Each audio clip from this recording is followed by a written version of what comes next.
clínica. Cuenta con maestría en Psicología de la Salud por el Instituto de Posgrado de la misma facultad, siendo su maestría dirigida a enfermedades autoinmunes y emociones, así como la repercusión en salud. Ganadora del tercer lugar en área de sociohumanística como mejor investigador joven con el tema de intervención cognitivo-conductual y su intervención en enfermedad autoinmune, lupus sistémico eritematoso. También cuenta con maestría en educación por la Universidad del Centro de México, por la UCEM, con estudios dirigidos en resiliencia, duelos y emociones en el área educativa. Formación complementaria en diplomado en neuropsicología, Mater Proyecto Humano. ¿Sí? Diplomado en neuroeducación para docentes, UCEM, y diplomado en tanatología por la Universidad del Sur en colaboración con el Hospital Central, doctor Ignacio Morones Prieto. En el área laboral se dedica a la práctica privada, manejando enfoque humanista. Actualmente labora como docente universitaria en la licenciatura de Psicología en la Universidad Tangamanga, UTAN, y el Instituto Universitario del Centro de México, EDUCEM. Ha colaborado, ha, ha colaborado como coordinadora del área de psicología en el sistema 2013, así como en el Departamento de Psicología Clínica del Hospital Central Dr. Ignacio Morones Prieto 2001-2013. Y ha colaborado laboralmente en la Unidad de Servicios de Apoyo a la Educación Regular, USAER, llamado Paulo Freire. Maestra Elia, bienvenida a su colegio. Muchas gracias. Muchísimas gracias. Gracias a todos. Buenas noches a todos. Bueno, paso directamente a la presentación.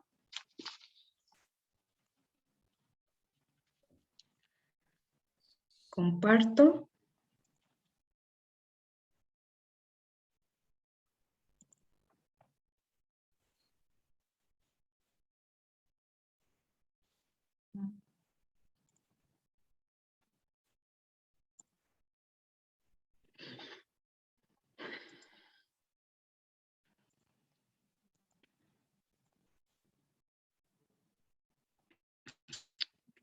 Creo que no me lo permite. A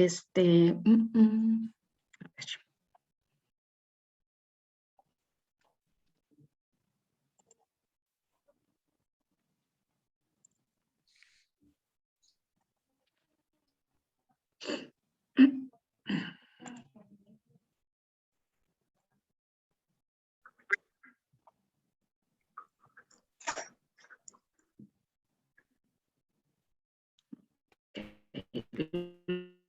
Lo voy a compartir desde PDF.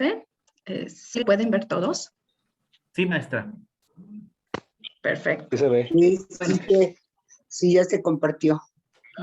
Ok, muy amables. Gracias. Bueno, pues antes que nada, muchas gracias por la invitación a impartir este tema que creo que es muy ad hoc al momento que estamos viviendo o que acabamos de iniciar en esta temporada. Sí, el trastorno afectivo estacional, llamado también depresión estacional.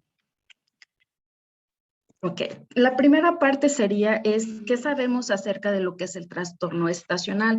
Es un tema que en lo particular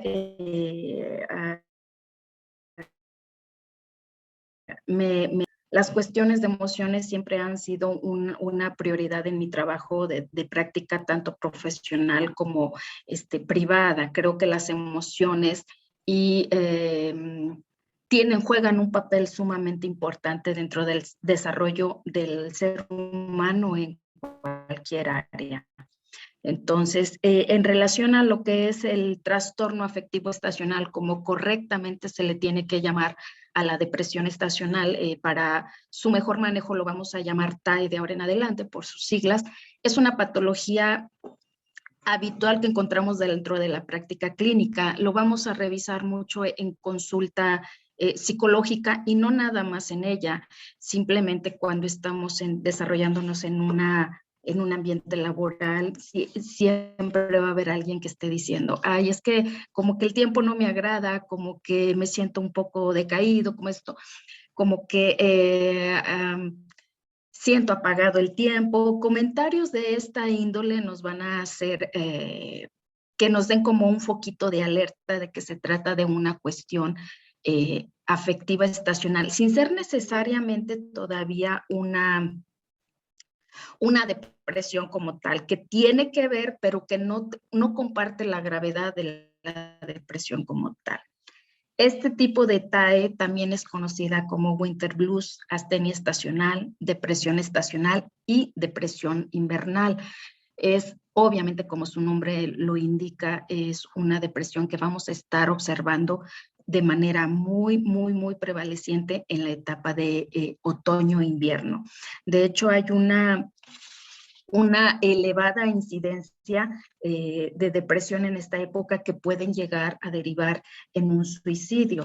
Entonces, no es que no se le dé la importancia, sí se le tiene que dar, porque al final de cuentas estamos hablando de lo que es el manejo de las emociones, el trastorno afectivo y que pueden llegar a su vez a derivar en una situación mucho más compleja, como ya lo veremos más adelante, donde estaremos tocando del por qué puede llegar a convertirse en algo mucho más complejo si no es atendido en el momento necesario. Más adelante les voy a explicar el agravamiento que puede tener este tipo de trastorno en nuestro entorno, cómo lo podemos manejar. Vamos a hablar también de lo que es la estructura la estructura fisiopatológica y por último hablaremos de lo que es la estructura psicológica, que a nosotros como psicólogos creo que es lo de mayor relevancia. ¿Sí? ¿Cuáles son los antecedentes de este trastorno? Hay un psiquiatra sudafricano llamado Norman Rosenthal, quien describió por primera vez en el año de 1980 lo que era la depresión estacional. 4 años después fue acuñado el término como tal de trastorno afectivo estacional. Se empezó a dar inicio a lo que era el conocimiento de que existía algo que por ahí no concordaba del todo con los criterios de diagnóstico de una depresión, pero que estaba permanente, que existía. No fue hasta 4 años después, 1984, en el que se le da este término de trastorno afectivo estacional. Digo, esto bajo el conocimiento de que tiene periodos asintomáticos, que esta va a ser la diferencia entre una depresión como tal y la depresión estacional. Este autor, este psiquiatra sudafricano, empezó a estudiar y a trabajar este tipo de problema con la fototerapia. Él fue el pionero en el uso del tratamiento para este tipo de padecimiento. Actualmente esta enfermedad, por todos los estudios que se han llevado a cabo, pertenece a lo que es el Manual Diagnóstico y Estadístico de los Trastornos Mentales, el DSM-5, su versión actualizada.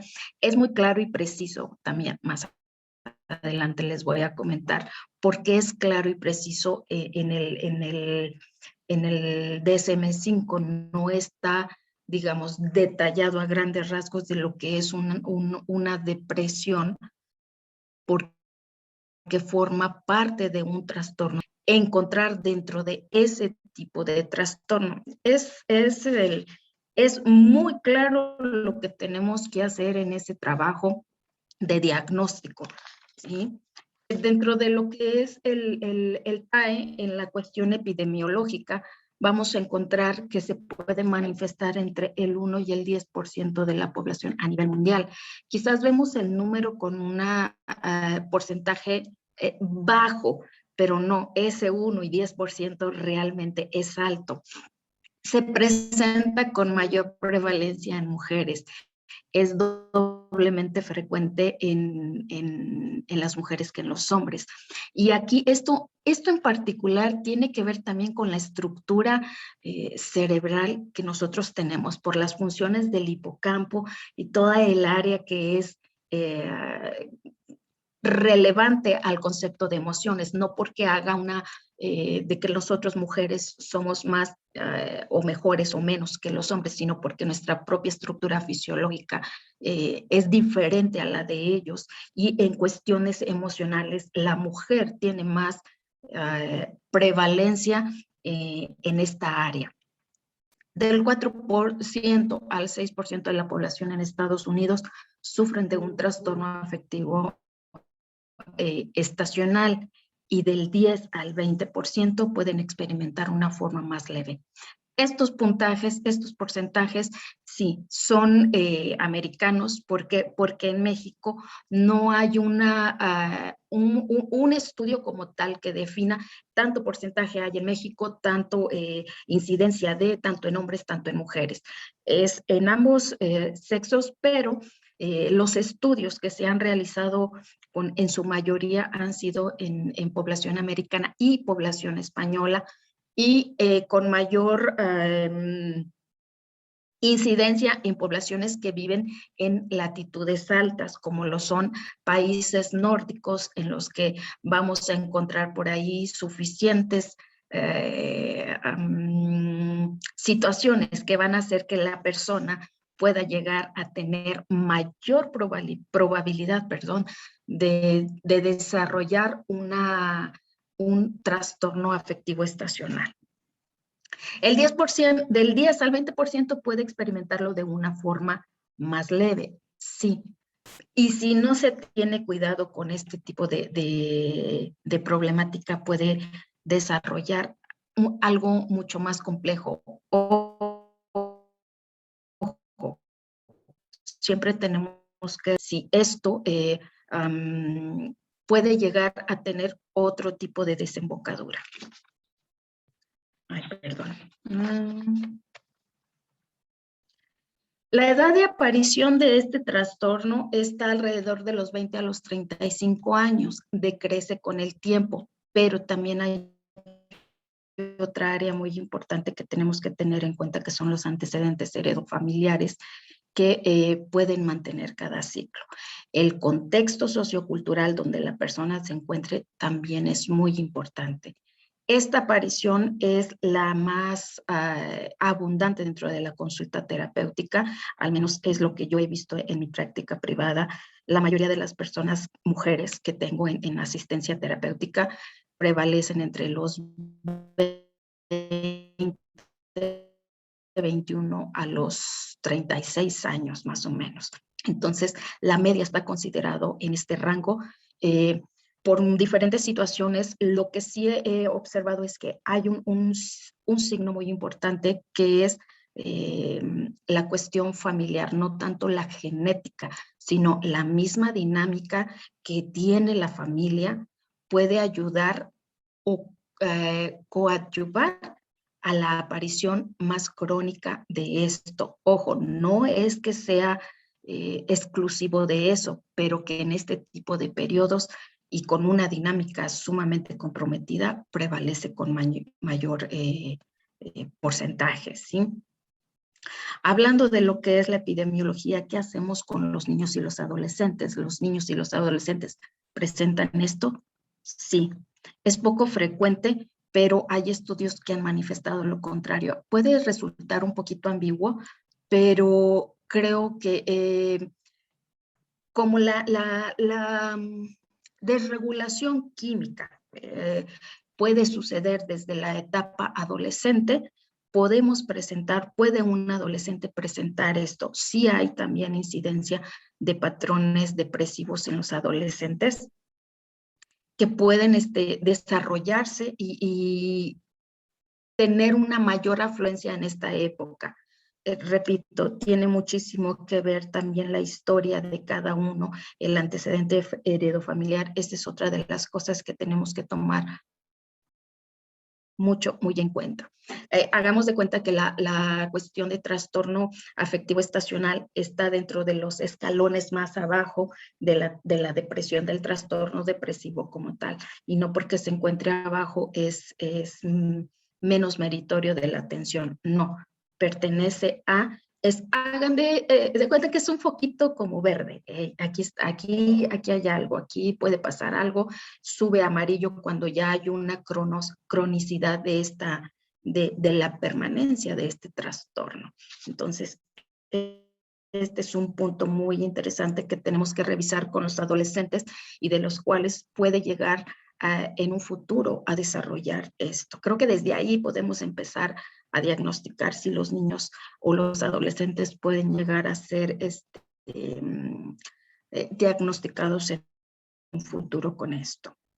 En los adultos mayores, ¿cómo va a ocurrir el TAE? Bueno, hay estudios científicos que van a marcar una diferencia muy notoria con respecto a las edades anteriores. Definitivamente, la tercera edad ya es la parte no retroceso, pero ya es una parte de involución propia natural del ser humano, en lo que la población perteneciente a este ramo vamos a tener mayor lentitud en todas las acciones, ¿sí?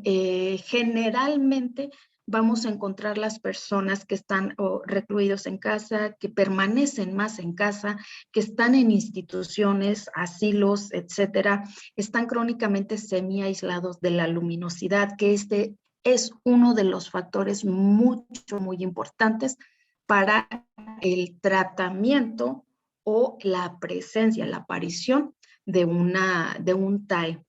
La persona de la tercera edad tiende a salir menos, por lo tanto, está en un lugar donde, ok, está la luz eléctrica, pero no se compara con la luz que todos necesitamos, que es la luz solar, ¿sí? La energía natural. Entonces, ocurre de una manera muy diferente en las personas de la tercera edad. La incidencia es notoria en países de latitud alta como lo es Finlandia, Noruega, todos estos países, los Países Bajos, donde hay más preponderancia donde están alejados del Ecuador. Todos aquellos países que se encuentren en el Ecuador van a tener una baja incidencia de este trastorno. Los que están en los polos nortes, sí va a haber una mayor prevalecencia de este tipo de trastornos. La incidencia en México es baja, pero es marcada. ¿Sí? ¿A qué se debe esto? Muchísimos factores, entre ellos el factor sociocultural, el clima, la dieta mexicana que nosotros llevamos también es muy interesante porque tiene que ver, de hecho, una de las sintomatologías que presenta el TAE es bulimia. ¿Sí? No porque sea de prevalencia, pero sí aparece en población que tiene este tipo de trastorno. No sé si les ha pasado que cuando llega invierno, cuando llegan las etapas frías, queremos estar comiendo, que el panecito, que el cafecito, que el chocolate, todo calientito, es por la misma fisiología que nos hace el tener menos recepción de luz en la que se activan ciertos neurotransmisores que nos van a pedir como esa parte reconfortante de algo calientito o de estar comiendo algo y puede llegar incluso a presentar un trastorno de conducta alimentaria. Entonces, en México tenemos estos factores de riesgo, ¿sí? El antecedente heredofamiliar, la genética también por ahí es prevalecente. ¿Cuáles serían otros factores? Pues la polución, la nubosidad y la escasez de luz, la construcción de los edificios. Por ejemplo, en grandes metrópolis como es China, Chicago, Los Ángeles, donde observamos que hay edificios de gran altura y que se tapa la luz natural, pues obviamente hay una incidencia de este tipo de situación. La polución es la contaminación a la que estamos sometidos. La Ciudad de México tiene una polución muy alta, entonces este es otro signo, otro factor que nosotros tenemos que considerar para cuando nos llega una persona con este tipo de sintomatología. Hay que revisar muy bien, ¿sí? No hay que confundir el trastorno estacional con una simple melancolía o tristeza, que son muy afines, sobre todo en esta época que ya está empezando de cuestión de Navidad, cierre de año. Hay que tener mucho cuidado. No es una melancolía, no es una tristeza. Hay sintomatología, pero no debemos de confundir esto. Esto es como que nos está dando una alerta de que la persona puede llegar a desarrollar algo más adelante. Debemos revisar lo que es la cronicidad y la presencia de esto en un lapso de 2 años.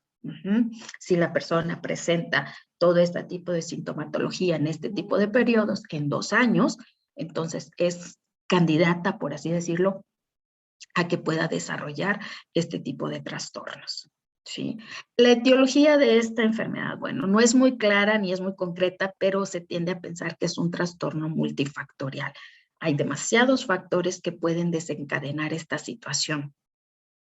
Desde la cuestión que les mencionaba hace rato, factores culturales, factores socioemocionales, factores familiares, factores genéticos, va a ser un cúmulo de factores que nosotros tenemos que revisar. Tenemos la obligación de revisar muy bien qué es lo que exactamente, o de dónde proviene exactamente. Encontrar ahora, así como decimos, el inicio de la madejita, dónde empieza todo esto, para poder ayudar de una manera mucho más clara y concisa a nuestro paciente. Según ENS y colaboradores, hay una parte muy interesante aquí sobre lo que es la personalidad. Dentro de los antecedentes heredofamiliares tenemos que revisar si hay presencia de algún trastorno de personalidad o qué tipo de personalidad el paciente presenta.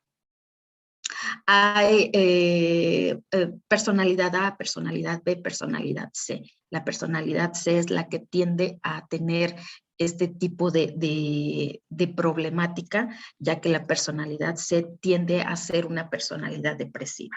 La personalidad A es una personalidad impulsiva y el estado idóneo es la personalidad B. ¿Sí? Entonces, la C es un poco más riesgosa de correr esta problemática.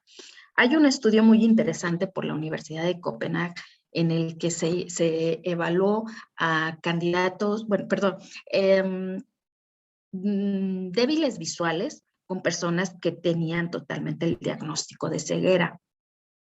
Y se descubrió algo muy interesante, que fueron sometidos a tratamientos de fototerapia también, pero también para diagnosticar el juego del papel de la depresión estacional como tal, qué tanto era o qué tanto cada uno lo percibía desde su discapacidad. Cabe señalar que las personas totalmente ciegas en los resultados que llegaron no experimentaron cambio alguno en sus emociones, mientras que las personas con cierta debilidad visual sí tuvieron una repercusión o tuvieron presencia de sintomatología de afección estacional.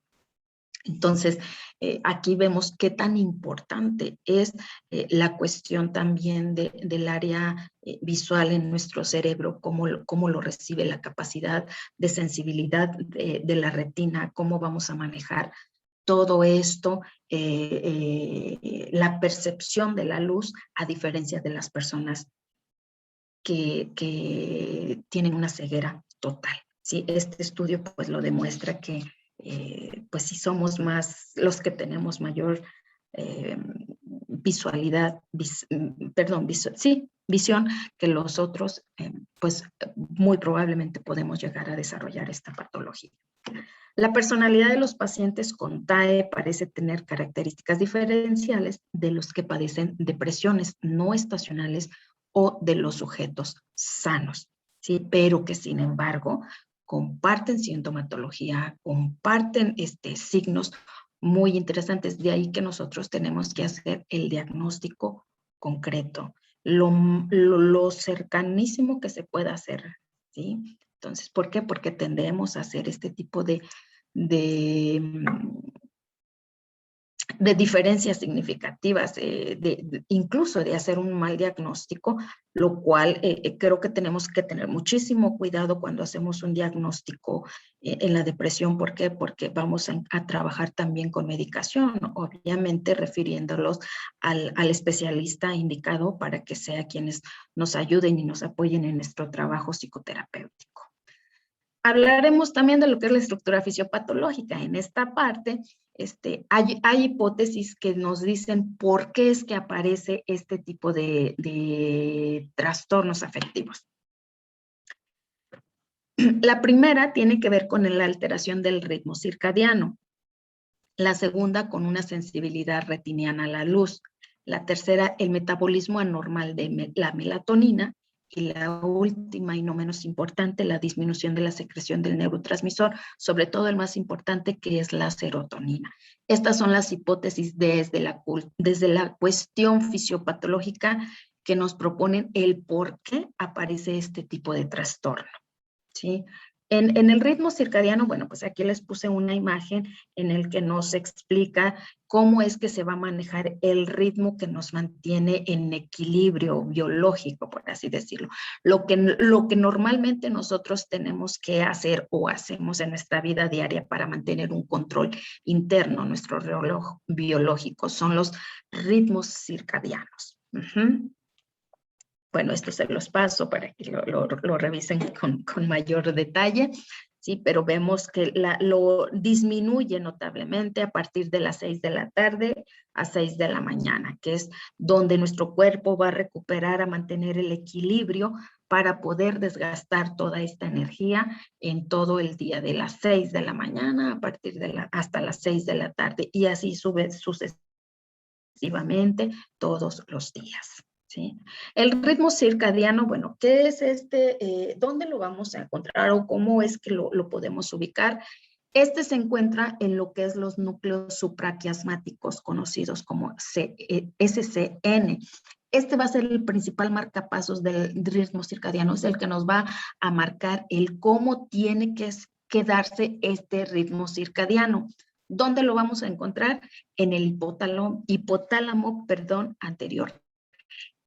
A su vez, nos va a producir lo que es la secreción nocturna de la melatonina. La melatonina es lo que nos provoca el sueño, lo que nos provoca la somnolencia como tal, lo que nos permite descansar. Esta se incrementa fisiológicamente comprobado, científicamente comprobado, de que la melatonina tiene una mayor prevalecencia en lo que es el invierno que en el verano.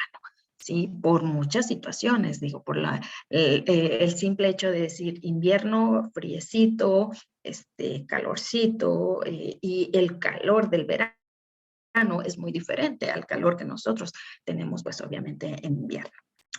Después de que nosotros lo encontramos en el hipotálamo anterior, al haber cambios en el estado de ánimo, en el TEA, su hipótesis principal radica en que la alteración del ritmo circadiano tiene que ver con el incremento nocturno de la melatonina. La melatonina se empieza a activar, por así decirlo, cuando ya empieza a haber una falta de luz, como que nuestro cuerpo dice, hey, ya es tiempo de, ¿sí?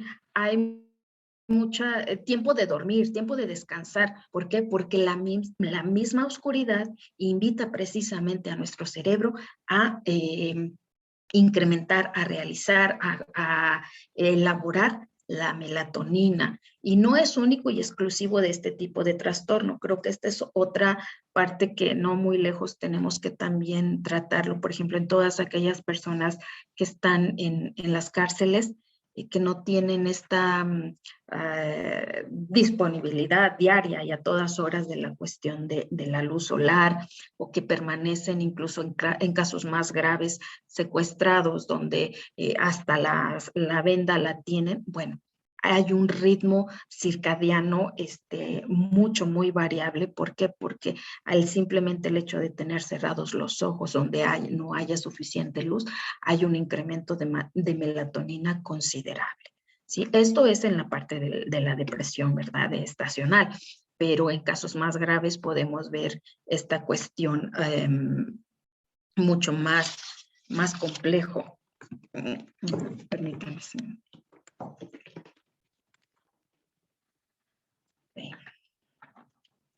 Aquí les puse más o menos cómo es la dinámica de la melatonina, cómo lo vamos a ver, cómo está de manera fisiológica, cómo se maneja.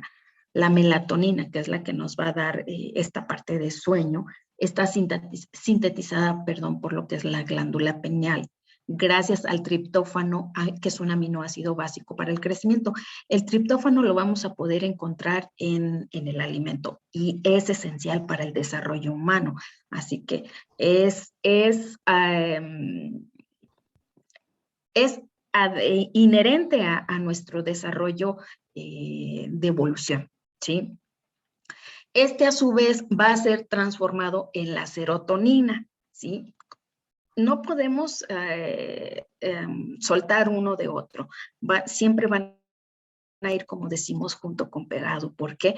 Porque uno va a desglosar al otro, va a sintetizar al otro, va a transformarlo en otro. Entonces, todo es una cadenita que todo sigue, así como la misma química cerebral, como la química nos está diciendo cómo estamos constituidos.